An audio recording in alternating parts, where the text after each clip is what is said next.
मार्गशीर्ष महिन्याच्या पहिल्या दिवशी खंडेरायाचे घट बसतात आणि 6व्या दिवशी उठतात. 5व्या दिवशी बाजरीच्या उंड्यांचा नैवेद्य केला जातो.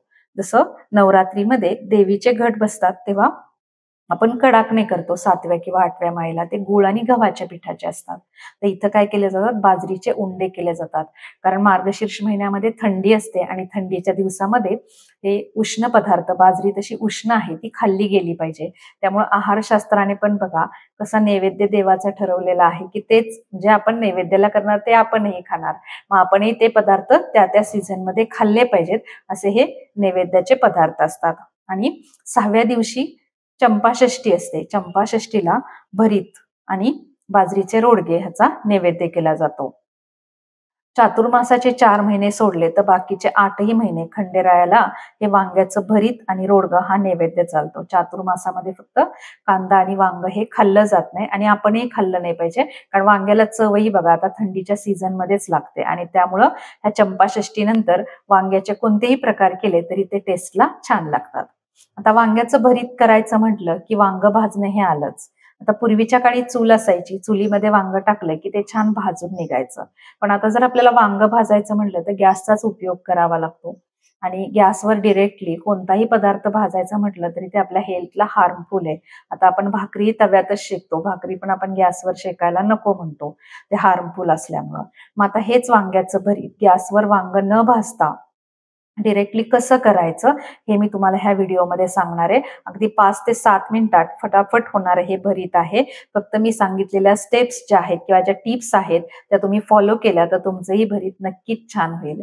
त्यामुळं हा व्हिडिओ शेवटपर्यंत पहा आणि हे जे वांग्याचं भरीत आहे ते तुम्ही ह्या चंपाषष्ठीला नक्की करा. व्हिडिओला सुरुवात करूया. Welcome to Nanda's unique kitchen. वांग्याचं भरीत करण्यासाठी मी इथं 3 मध्यम आकाराचे कांदे चिरून घेतलेले आहेत. 1.5 वाटी एवढा हा चिरलेला कांदा आहे किंवा 1.5 कप. त्याच्यासाठी आपण 6 ते 7 मध्यम आकाराची वांगी वापरणार आहे. आता ही वांगी मी स्वच्छ धुवून घेतलेली आहेत. चिरल्यानंतर परत ही वांगी धुवायची नाहीत. ही वांगी खूप पण मोठी नाही पाहिजे, जास्त निब्बर बी त्याच्यामध्ये तयार नाही झालं पाहिजे.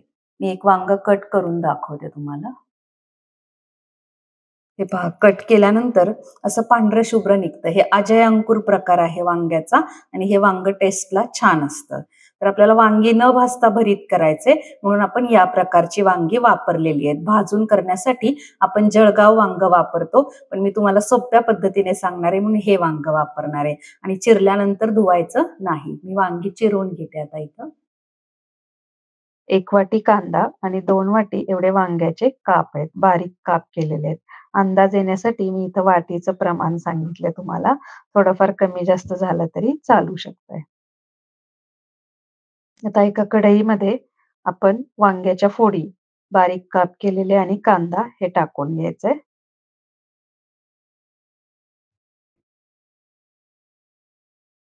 आणि हे छान मिक्स करून घ्यायचंय.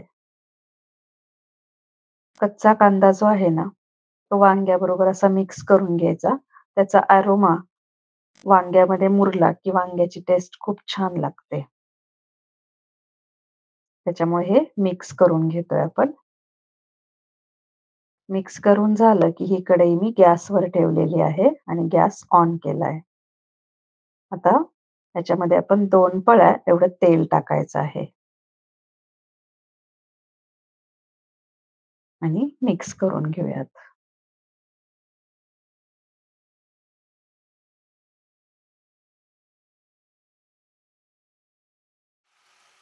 कांदा आणि वांग एकत्र आपण फास्ट गॅसवरती असं परतून घ्यायचंय, म्हणजे ह्याची टेस्ट छान होते. मी तुम्हाला परत सांगते की वांग्याच्या फोडी केल्यानंतर पाण्यात टाकायच्या नाहीत, नाहीतर भरीत बिकम्स टेस्टलेस. हे असं 1-2 मिनिटासाठी आपण फास्ट गॅसवर परतून घ्यायचंय.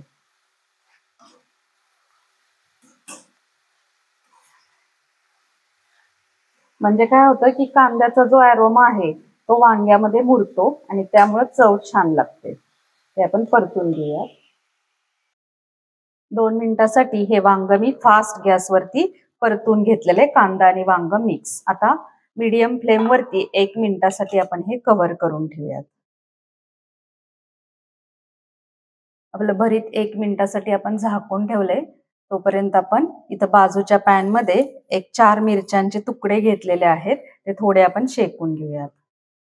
मिरची स्किप केली तरी चालेल, पण टेस्टसाठी मी ही कमी तिखट मिरची घेतलेली आहे. ते थोडं शेकून घेऊयात. ह्या शेकलेल्या मिरच्या मी मिक्सर जार मध्ये घेतल्यात आणि एक 7 ते 8 लसणाच्या पाकळ्या हे आपण फिरवून घेऊयात. 1 मिनिटानंतर पाहूया आपण हे. हे बऱ्यापैकी मऊ झालेलं असतंय. आता ह्याच्यामध्ये जाईल आपलं हिरव्या मिरचीचा आपण केलेला ठेचा,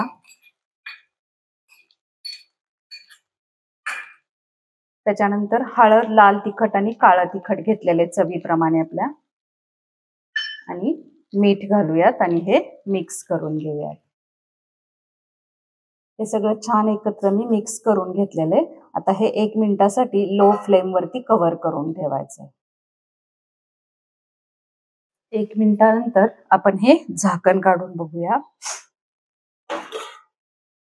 बघा छान अशी वाफ आलेली आहे आपल्या ह्या भरताला. आणि याच्यामध्ये आता आपण अर्धी पळी एवढं कच्चं तेल टाकायचंय. कच्च्या तेलामुळे भरताला चव छान लागते. आणि हे छान स्मॅश करून घ्यायचं. आता पळीनीच ह्या स्मॅश करायचं. आपण जे काय हलवायला घेतले किंवा तुम्ही स्मॅशर वापरला तरीही चालेल. मी हे स्मॅश करून घेते. छान चांगलं मऊ शिजलेलं आहे, त्यामुळे लगेच स्मॅश होतं हे स्मॅश करून घेतलेलं आहे. आता ह्याच्यामध्ये जाईल आपली कोथिंबीर. भरताला कोथिंबीर पण भरपूर घालायची आणि थोडी चिरलेली कांद्याची पात, आणि हे मिक्स करून घेऊयात.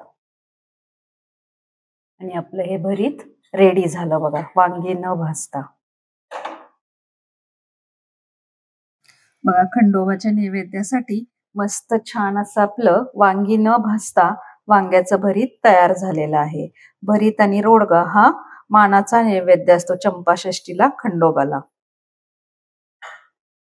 तर हे वांगी न भाजता भरीत सोप्या पद्धतीने तुम्ही नक्की करून पहा आणि मला कमेंट मध्ये सांगा की तुमचं भरीत कसं होतंय. असं भरीत आणि रोडग्याचा नैवेद्य आपल्याला खंडेरायाला दाखवायला लागतो. भेटूया परत एकदा अशाच छानशा व्हिडिओमध्ये. Till then good bye.